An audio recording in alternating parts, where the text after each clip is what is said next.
Welcome to the world of Level Up Weekly, a bounteous, open podcast filled with amazing loot, legitimately challenging enemies, but not too difficult to defeat, and of course, the EXP. Join our fellow big headphone adventurers Dylan the Dude and Spurnaday as they journey on a quest to find the EXP from gaming news and discussion.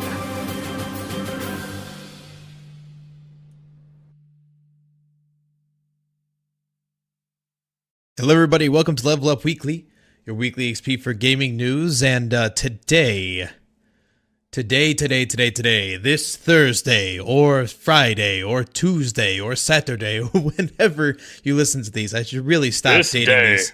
This day. Should I just become a monster truck announcer, but just have it to be like a general, like insert the day here, so like I'll send them an audio clip that has me go, this day, and then I just go sun, mun, tu, wed, thur, fry, and sat. No, it should be obviously gimmicked where it's like this, like you do the deep voice, this, and then like just to mail it in, you go Tuesday. We are going, and then go back down to the low voice so it sounds. No, like I should do that voice where it's my I'm a real boy, and just be like this Sunday. Coming up in UFC 797. Oh god, that's like 20 years in the future. Only 20? I could live with that. I could be a 42-year-old that's just like talking all over UFC. I could handle that. I wouldn't complain at all. Anyway, today, Overwatch League just wrapped up. Stage 1 is completed, so we are currently in the hiatus between Stage 1 and Stage 2 right now, which I guess you could kind of call the postseason. Well, not really a postseason.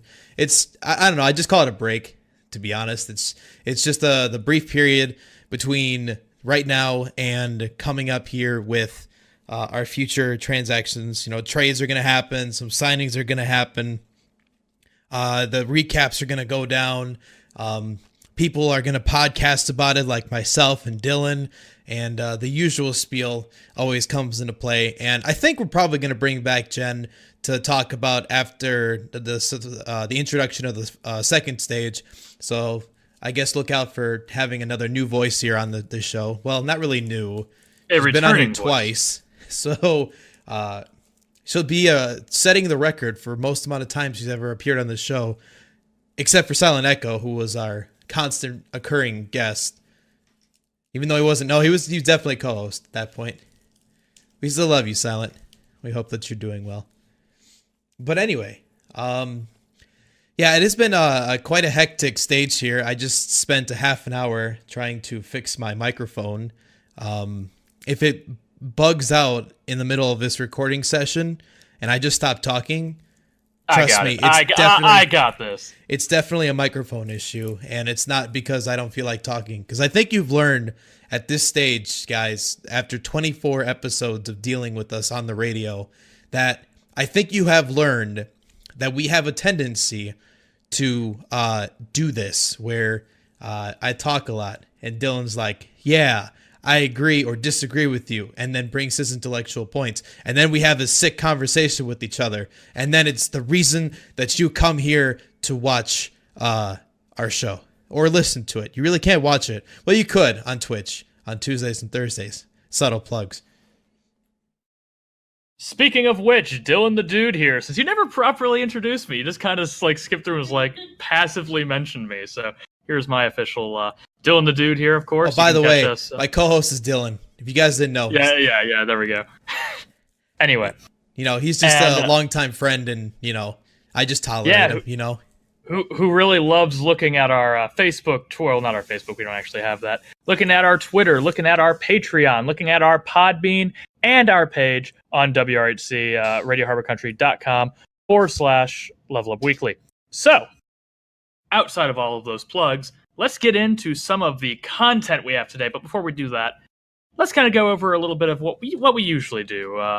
Jordan, what have you been playing? What have you been doing? I have been playing video games, but not as much in the last week. Fun fact: this weekend I have a cyber defense competition coming up, which is basically our school against the other schools to see who can lock down the best system and get the best points out of it. It's boring stuff to people that aren't networking people, so I'll spare you the details, but I've just been preparing for that, getting my research down, making sure that my systems work, and making sure that I understand properly what to expect for this tournament, and the usual things that you do.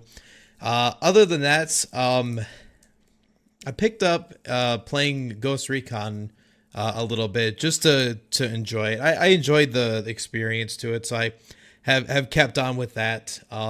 Obviously, you saw last Saturday on stream, I got to present my current campaign with Dylan and our friends Austin, Gage, and Will, all in a adventurous quest, and that was kind of fun to see that. Kind of a later night one, so that's life. You just gotta sometimes party at night, have a good time. But other than that, I think really the main things that I've just tried to push for, the new Rocket League season's out. Not really much to report on that one other than the new wheels are really sick. But Overwatch still. I'm trying to think if there's anything else. I think that's pretty much it for me personally. Yeah, it's very similar for me. I've been playing a lot of the same games. Probably gonna start playing a little bit more Cuphead. Played a little bit of Jackbox, but most notably, Overwatch is where my shining highlight of the week is. I, Dylan the Dude, have finally gotten to Diamond in the competitive season using a controller, using an Xbox One controller. This is unheard of for PC players because I should be one of the scrubbiest scrubs of all time. But I have made it to that upper 10% of Overwatch players. And I am much more proud of that than I really should be. But it is a great game. I am happy to be in Diamond. And for those of you who don't know, Diamond is the third highest tier that you can get to in Overwatch. It's Bronze is the lowest, followed by Silver, then Gold, then Platinum. Gold is where Jordan here is at. After Platinum, it goes to Diamond, which is where I am, and then Master and Grandmaster, which are where the pros and the elite players usually end up. So I'm starting to get up there. Who knows? Maybe I really can be the Florida Mayhem's new Reinhardt main. I don't know, Dylan. For some reason, my brain just doesn't interpret that as a sincere accomplishment to be within the top 10%. Like, okay,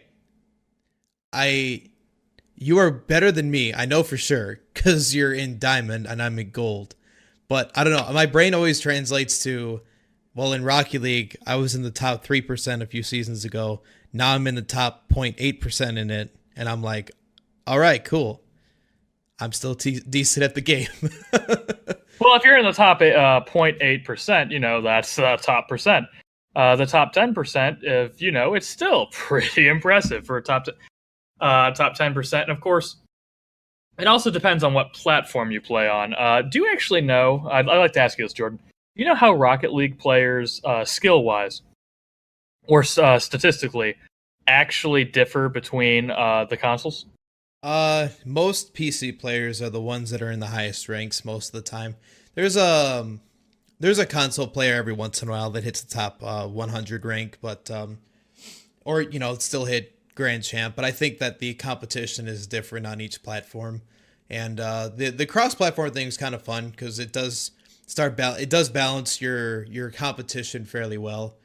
But I think that you, at the end of the day, see more skill out of just PC players just because of the noticeable differences like input and other minute details that, if you played PS4 originally and you moved over to PC, you would notice a difference. But like if you stayed on PS4, you wouldn't notice the difference if no one told you. Okay, that makes sense. I mean, as opposed to Overwatch, because your cross-platform play does make this a little bit more interesting of how you really gauge top 100, because if your top 100 is including all three groups like PS or actually doesn't the Switch have Rocket League coming out for it or Switch, yeah, it's already been out. it You does? So covered yeah, this, Dylan. Come on, so man. so multiple consoles. Are those all the same top 100, or is there a top 100 for each one? That's a general top 100. If I recall Just a correctly. general. So Okay. like that And would be across every platform, or if this be more specific, across every platform that's compatible with each other. Which I think the only stipulation is the PS4 players. I think that's what it is. I'd that's have really a to pretty interesting spread, all or like across really the world. interesting. Yeah. So where do you rank in Rocket Uh, League? I told you the top 8% or 0.8%. So is that top 100? No, top No. Okay. 100's. Well, that's 100 players out of 30 million. So, um, I'm not mathing that right now, but you get the picture though. That's like top 0.01 or 0.03% or something in that realm. All right. I mean, and of course, you say that you don't, not taking anything away from Diamond, but according to Overwatch Tracker, which is a great website, that the Omnic website that they have, and there are a couple really good websites for tracking Overwatch League and Overwatch stats.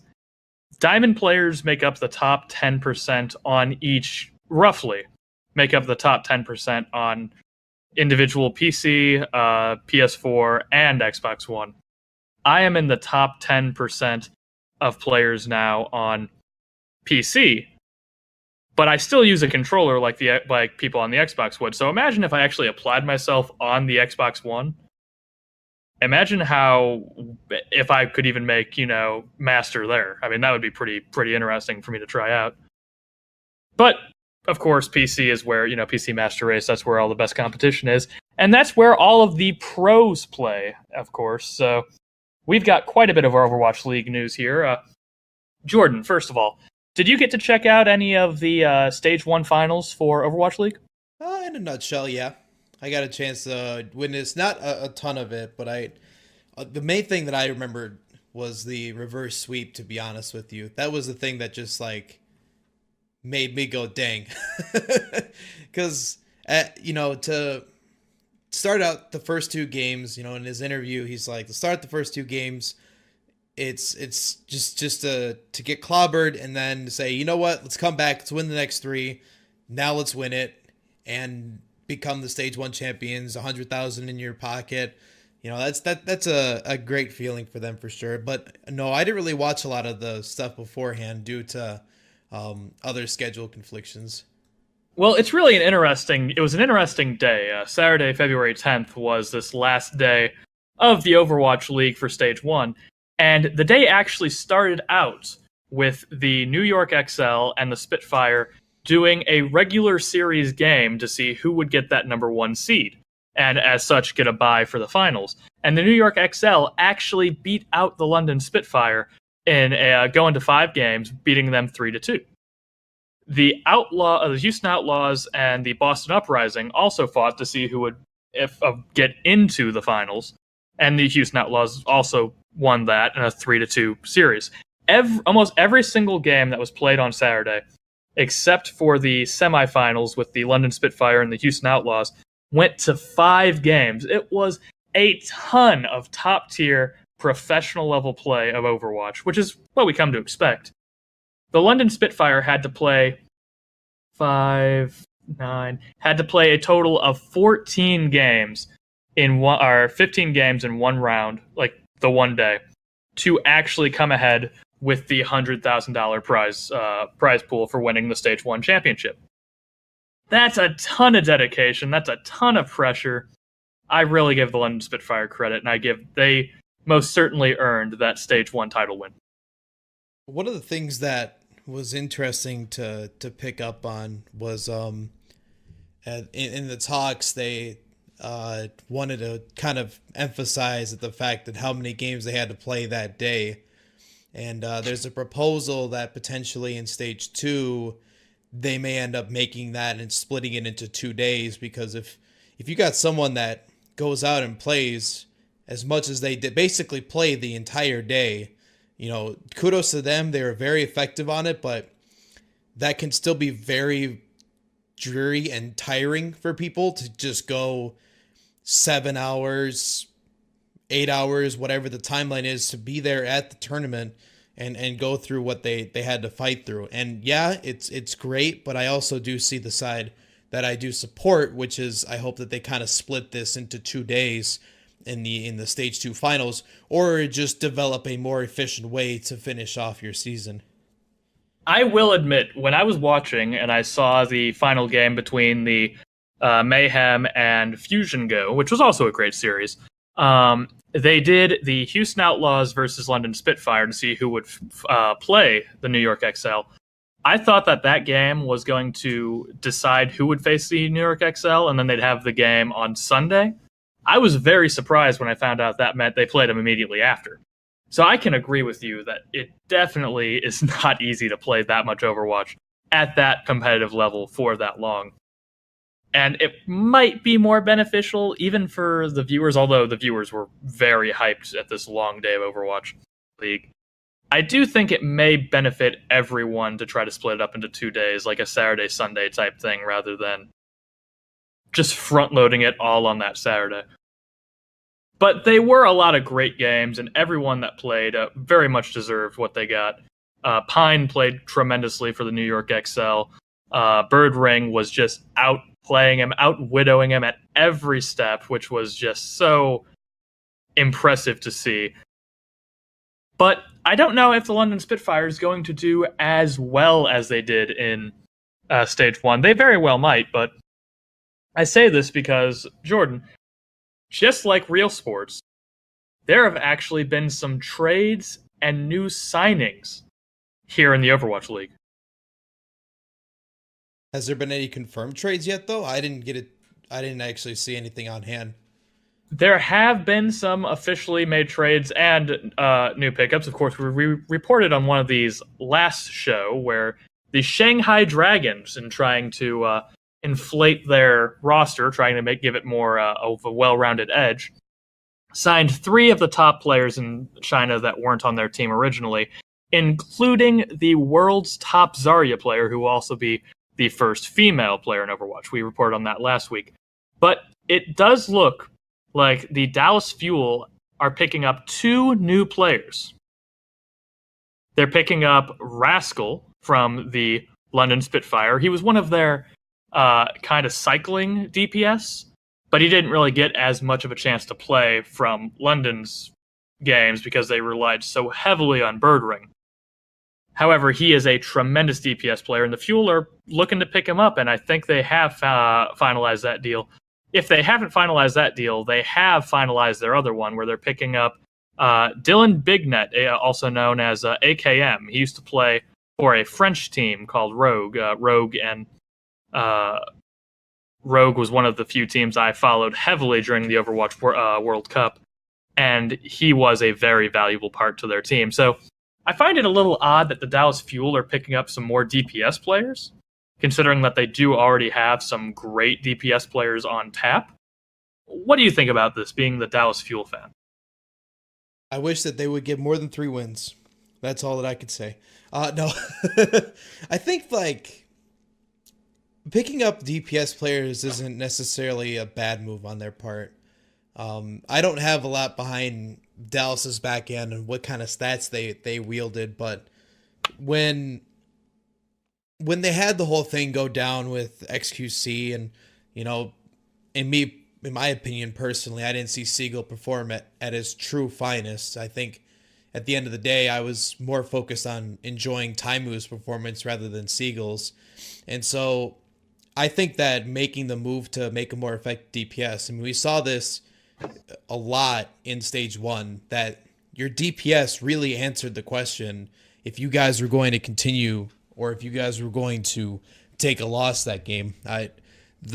However many times I talked about Pine being so significant was a great example. Effect and the way that he was able to administer Philadelphia Fusion's DPS, their main Genji, I'm trying to remember what his name is, Shadow.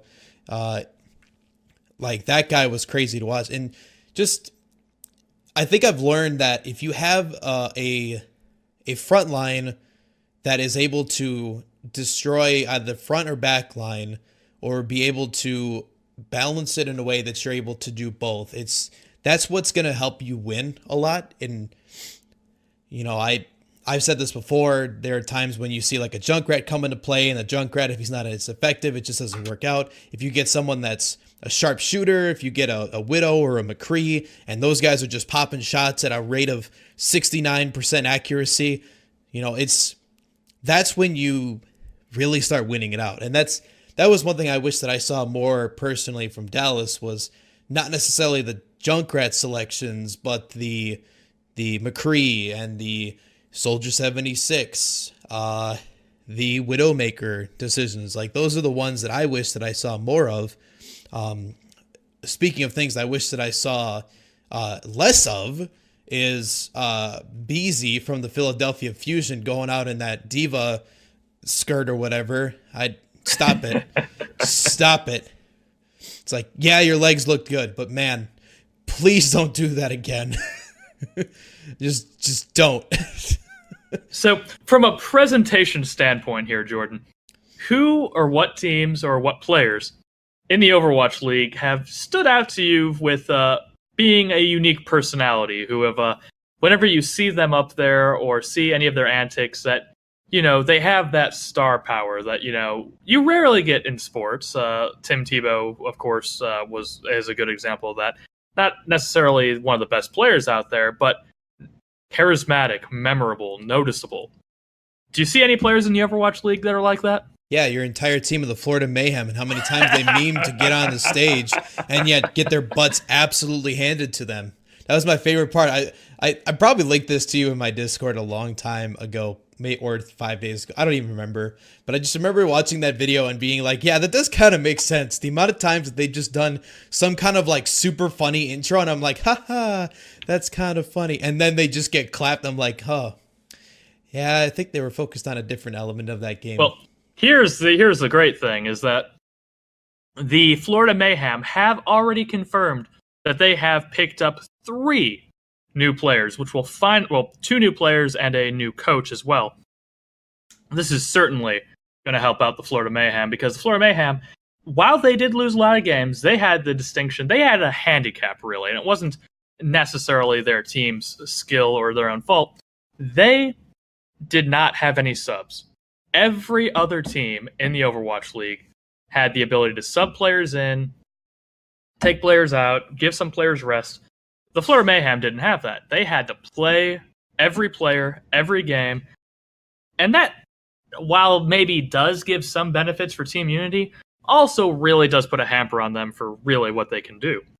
So, from the same Korean pro team known as Meta Athena, where the New York XL got one of their other star DPS player, Libero, and also the London Spitfire, the Stage 1 winning London Spitfire, I of course tell you, got their main support, NUS, from this team.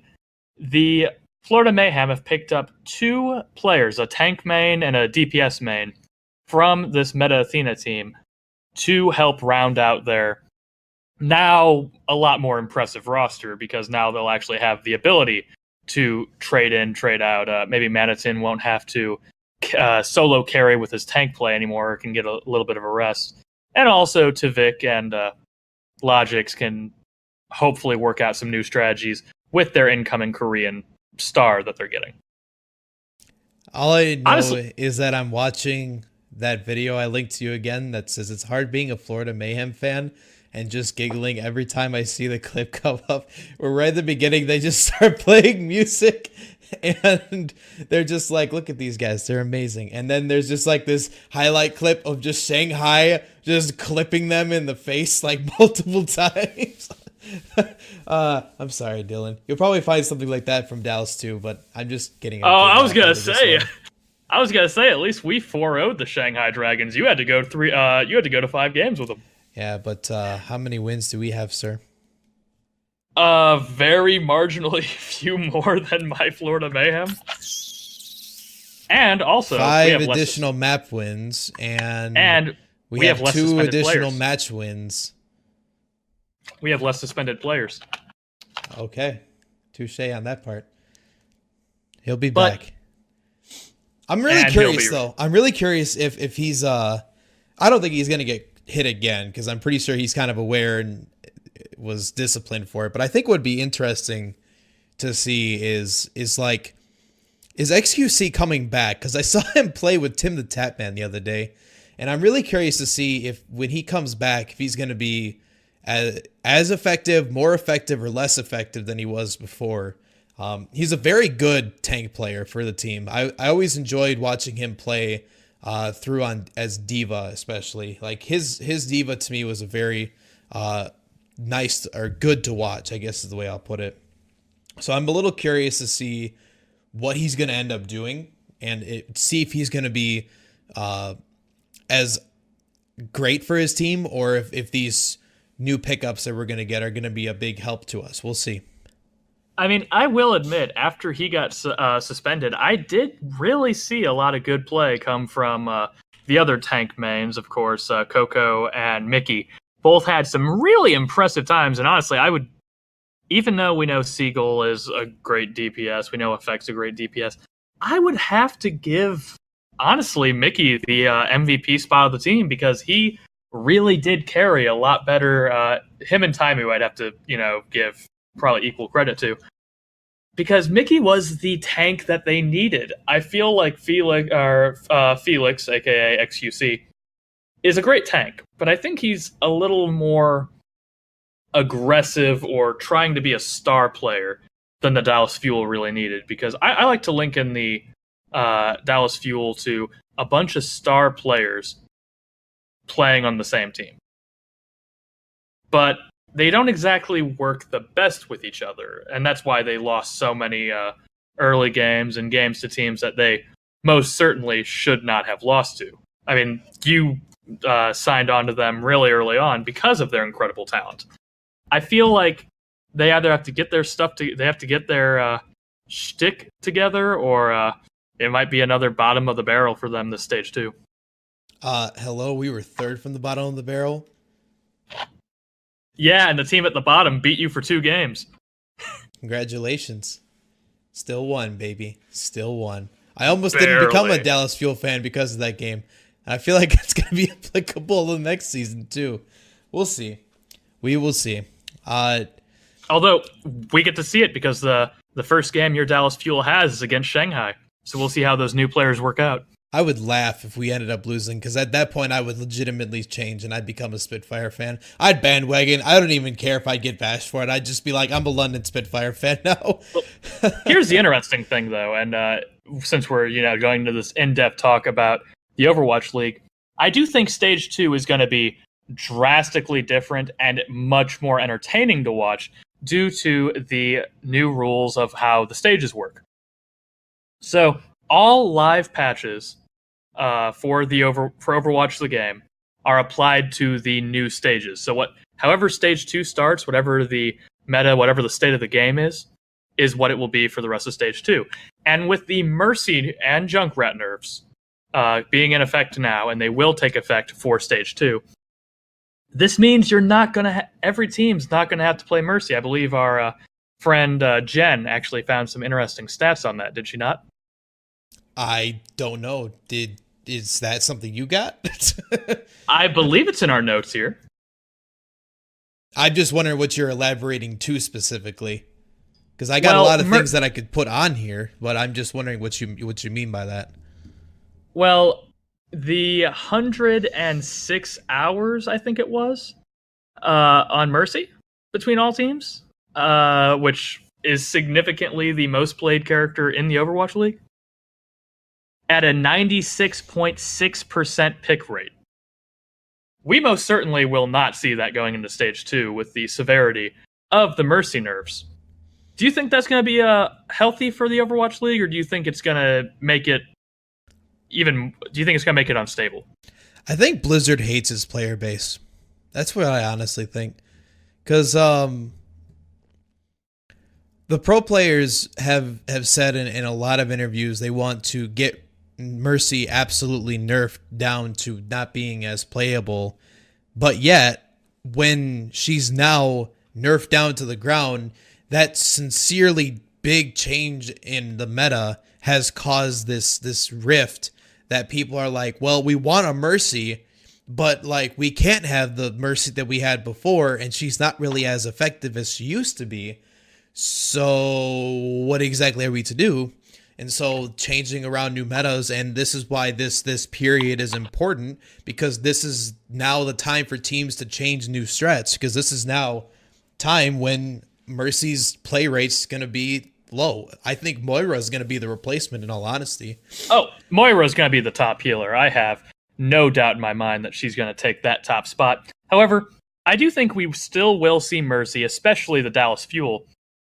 I think we're going to see Mercy with that prized Seagull Pharah play, because Pharah Mercy is still a very, very strong combination. And it does work really well on control point maps like Ilios, Lijiang Tower, and a few other places. But I feel like this is actually kind of healthy for the game, because a 96.6% pick rate, that kind of means the character's at a point where everyone has to play her. Like, well, that's basically I think that was best said in an interview with a few players that I watched. They basically said, I'd love to not have Mercy, or I think it was like, if you could get rid of one hero, who would you get rid of? And they said Mercy. And then they elaborated on, they're like, well, here's the thing, you know, if we don't want to choose a Mercy, but they choose a Mercy, then we have to have a Mercy, because if they can res, we have to res. And if they have someone for pharmacy, we have to have someone for pharmacy. And it's this whole slew of like, we have to have this hero fight this hero. And there isn't a direct counter to Mercy. And that's why a lot of people were just not a big fan of Mercy in the start, was the fact that she just never had a direct counter other than herself.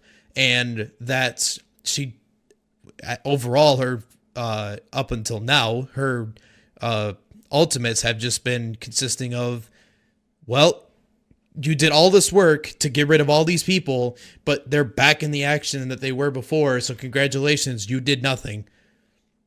Like, I think that's why it takes, for some people, it takes apart their want and desire to keep being Mercy, I suppose, is what I'm going with.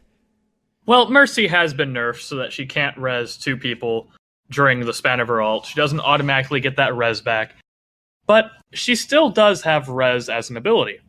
And the mass healing and damage boost of her ult is still pretty powerful. So I think we're definitely going to see a drop in her pick rate. But I don't think it's going to drop to, abysmal levels. I think we're going to see definitely a lot more Zenyatta. I think we're going to see definitely a lot more Moira. We'll probably see a bit more Lucio and Ana as well. But I don't know if Lucio or Ana, maybe Lucio. But I don't think Ana's actually going to take over for Mercy. I think she's still going to be in a comfortable position, just not as much of a must pick as she was before. The thing with Ana is that she can't be the primary healer, so you really can't take Ana and then like put her with Zenyatta or with Symmetra. That didn't get played one time, by the way, in the Overwatch League, for fun fact. So I don't know. Ana to me has always been a cautious or not as effective pick, because really your main highlights are each bullet does 70 healing to you, but the thing is that's a trickle charge, it's a direct aim. People don't really want to deal with that. They just kind of want to give you and administer your healing and then get back to what they were doing. And so it's tough, man. It's I think that inevitably, I think they're going to end up either throwing another support in, like their new hero that they're taunting, that either the new hero will come in and be another support, or otherwise it's just going to have to be learned that maybe there's going to be some tweaks and enhancements to other players, or other heroes, I should say, that they're going to turn into a different component or a different hero. Well, and of course, a few other small things did also get patched in, along with the Junkrat and Mercy nerfs. Anna now does a little bit more damage, so maybe I don't think it's enough to make her be played a lot more, but it'll definitely help her out if Soul, especially because Soul has the number one Ana player in the world on their team, and that's where he really made his mark. That's where Soul made their mark with the Winston Ana team. And who knows, that still might be a good thing for them. But Doomfist actually got a lot of fixes, and we saw more Doomfist in the Overwatch League Stage 1 than I ever thought we would. Well, that guy's a pain in the butt to deal with. If he's a guy that you play, you have to know how to play him. That's the primary gist of it. You have to know how to properly make the exact timings occur. If you mistime one of your three components, you're not going to be as effective, and you're going to die behind their back line. Or if you're equally effective, you could easily take out an entire team in 7 seconds. So it's scary because being Doomfist has its pros and cons. So maybe he'll get more in the next stage. Maybe he won't. I'm not really sure. There's still some debate about what might potentially increase or decrease. Although one thing that we have heard rumor that will increase, and this is not for Stage 1, Stage 2, this is for next season. Of course, this is thinking a little bit ahead. But apparently, rumor has it that the Overwatch League has been such a tremendous commercial success for all of the advertisers for the teams, all around, that they're actually thinking of doubling the buy-in price for the Overwatch League for Season 2. And right now, if you want to own a team in the Overwatch League, it's $20 million. That's the buy-in. Could you imagine people actually willing to shill out $40 to even $60 million to have an esports team? Is it, you said 16? No, they said that they are planning on doubling or maybe even tripling the buy-in price. So 6D, like 6-0. Okay, Blizzard, we're going to talk heart to heart for 2 seconds, okay? If you triple the price to buy in with your currently 100,000 concurrent viewers per day, so basically per week you roll in 500K, you got to calm down, all right? We're not going to roll 60 million right off the bat. And the people who are going to do it are a bunch of extremely rich and not as trustworthy people, in my honest opinion. So but here's the double thing. it, maybe. But in my opinion, it needs to go up by 1.5, not double it. Here's the thing, Jordan. These rich people that are willing to do this, they're rich because they've made good investments with their money. They're not rich for just blindly throwing money. They're not like Ted Turner, where you throw 70, 80, 90 million dollars a year down the drain without getting a return investment. However, this is all still rumored, but if the success is if these teams and these owners are as happy with what their teams are doing for them, if they're happy with the money that these sponsorships are doing, that their merchandise is doing, that the viewership on Twitch is if they're happy with all of this, I can see it definitely popping up a little bit more than 1.5 million for a buy-in. Because if it's as successful as these owners are, doing their math, figuring out if it's a worthy investment, then, hey, who knows? It's also Blizzard, too, and Blizzard's the guys that are like, hey, guys, we have money. You should have money, too. Let's put in our big paychecks in to see what we can make out of it. So, we'll see. I've always seen this side of Blizzard that's like, hi, guys, we have money. Do you have money? You should. You should give it to us. So, we'll see. I respect that the buy-in that they put together is not only to help build and market their franchise, but more importantly, I also see its benefits of potentially moving and helping its players and helping their mutual benefits and costs and stuff. But someone brought this up to me at school the other day because we were talking about this, and I thought this is really interesting to think about. Is that we were talking about the Overwatch League, and one of the things that they put together, because I was saying, how this year has been a monumental year for them because, they're guaranteed a base minimum salary 50K with benefits built behind it, retirement, health insurance. the whole 9 yards. And he kind of like laughed for a second. I'm like, does someone else do that? And like, yeah, League of Legends has been doing this for years, and they never had a $60 million buy-in, or applicable to $20 million buy-in in this scenario. They never had someone come in and be like, all right, we're going to spend that much money on a specific franchise before you can even own that franchise itself. So that's the part that makes me also remember where they're at right now. It's like this is the first time that they've set up an official local league for an esports competition. I'm a little nervous if that ever comes out that they say next season we're going to push out for a triple of what your original investment was, because that's telling me that on the back end, that therefore by your budget proposal, you tripled what you were thinking of before. That's what my mindset thinks of when you tell a big company, hey, put in 3 times what you put in originally, and you can have a franchise. And yes, but it's actually not Blizzard that has been. They have not come out and state how much they're going to have Season 2 be. It's actually been ESPN and ESPN statisticians that have been looking at these numbers. Apparently, the Overwatch League got a reported $90 million 2-year Twitch deal, and its 2-year deals with HP Omen and Intel are worth just about $30 million as well. So these are not including all of the other minute and regional sponsors that are sponsoring the teams, that are sponsoring the local area promotions, that are the patches on their jerseys. So who knows if this sort of success continues, the Overwatch League might grow into it might honestly grow to compete with League in a lot fewer years than we would have ever expected. I think a lot of things grow close, and one of the things that was really crazy to me was the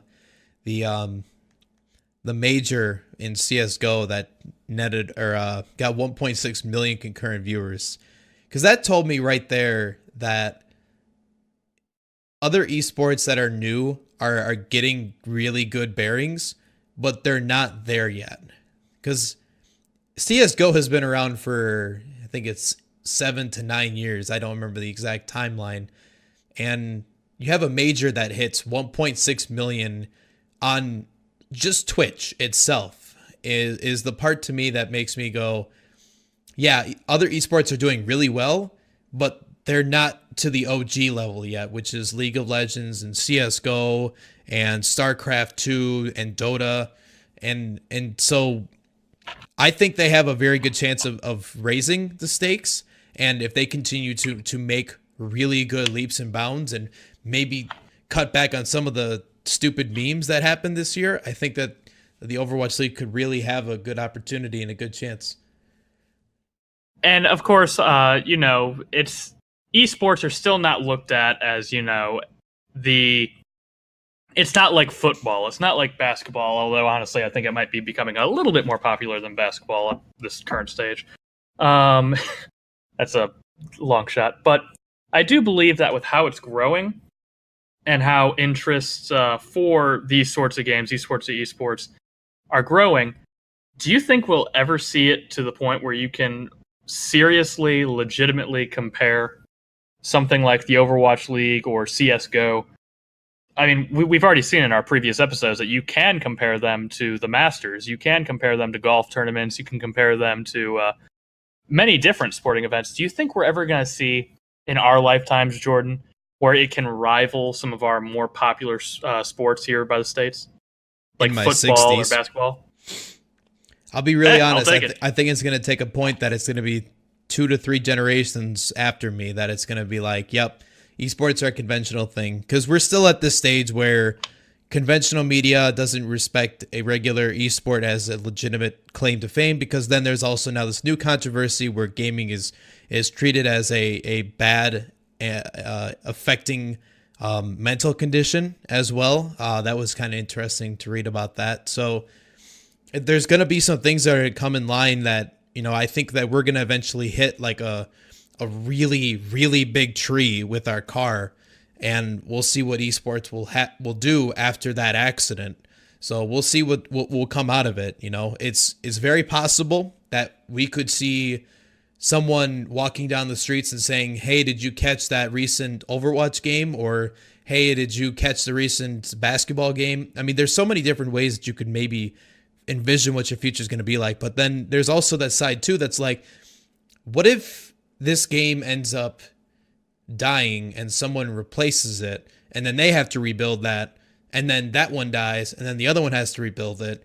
So esports hasn't really established what it truly wants to get to yet. I think that there's still some things that need to be figured out, especially for games that might end up dying after a while and they need a new fresh title or whatever the case may be. I couldn't have said it better myself. Thanks, man. And of course, a little less than a week from the day that this airs, the Overwatch League will return February 21st. It's a Wednesday. And of course, that day, at 7 p.m. Eastern Standard Time, we'll see Seoul Dynasty taking on the Los Angeles Valiant, the Dallas Fuel taking on the Shanghai Dragons. Easy win. And the Los Angeles Gladiators taking on the San Francisco Shock, who I believe will have Sinatra, their prime star, highest paid Overwatch League member, taking part. So I cannot wait to see what happens when we return to Stage 2. Real talk, Sinatra better pop off. Otherwise, I don't think that the Shock are going to be fun to watch this stage, just like last one. I mean, the Shock and the Fusion did have a few, big plays, yet both those teams ended up in the middle or lower part of the 12-team pack. I think we will see a much more dynamic, a much more competitive, and overall, a better Overwatch experience coming up in Stage 2. Yeah, I think it'll be exciting to see what comes up. All right.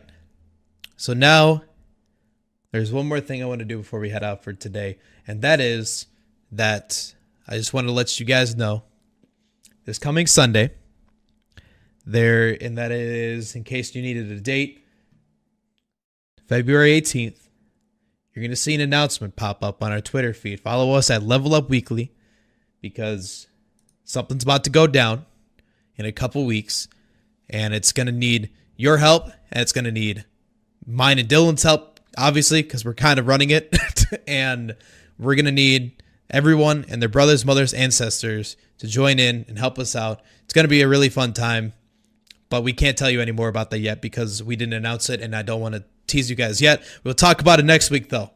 We hope that you. It's going to be huge. Don't ever do that again, especially after I've seen that Photoshop picture now of you looking like Trump. Dylan, I'm banning you. I'm banning you from ever talking about Trump again, because as soon as you do that, that picture pops in my head, and I'm like, all right, cool. Dylan is now Trump. I hope you've learned your lesson.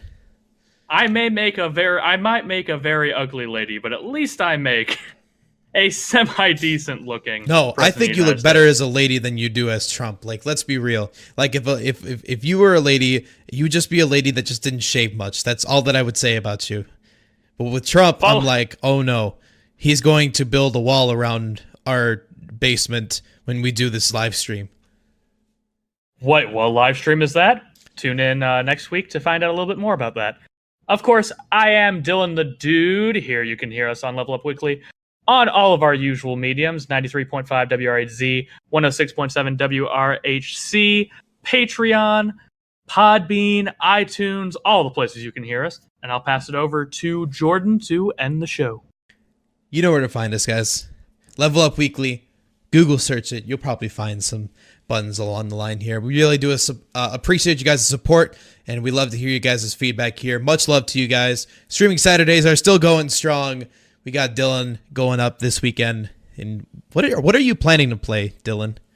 Well, if things work out, tech works out, and my roommate doesn't have a big thing to study for, I will be doing Persona 5. Otherwise, I'll do some Cuphead or Overwatch. Or maybe even Jackbox. Sounds exciting indeed. Well, thanks guys for tuning in. As always, we really do appreciate you guys tuning into it. We have now sat on the radio station for half a year now, roughly, at least in terms of the episode count that we have. There's been a few reruns really in that mix. We're getting old. I'm getting dumber, allegedly. So, on that note, guys, thank you so much for tuning in. We'll see you next week. for your next level experience.